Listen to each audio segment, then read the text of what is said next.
سربراہ پاکستان عوامی تحریک ڈاکٹر طاہر القادری کا کہنا ہے کہ شریف خاندان کی مدد کے لیے غیر ملکی جہاز پہنچ جاتے ہیں۔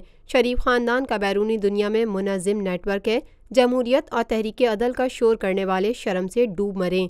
جو عدالتی فیصلوں کے خلاف NRO کے متلاشی بیرونی طاقتوں کے دربار میں پہنچ گئے ہیں۔ قاتلوں سے عدلیہ کے فلور پر اب صرف اور صرف قصاص پر بات ہوگی۔ عوامی تحریک کے مرکزی سیکریٹریٹ میں عوامی تحریک کے سربراہ طاہر القادری نے کور کمیٹی کے ہنگامی اجلاس سے خطاب کرتے ہوئے کہا کہ جمہوریت اور تحریک عدل کا شور کرنے والے شرم سے ڈوب مریں۔ سربراہ پاکستان عوامی تحریک ڈاکٹر طاہر القادری کی زیر صدارت PAT کور کمیٹی کا اجلاس منعقد ہوا۔ سیکریٹری جنرل عوامی تحریک خرم نواز گنڈاپور نے APC کے انتظامات اور جماعتوں کی شرکت کی تفصیلات ڈاکٹر طاہر القادری اور کور کمیٹی کو بتائیں۔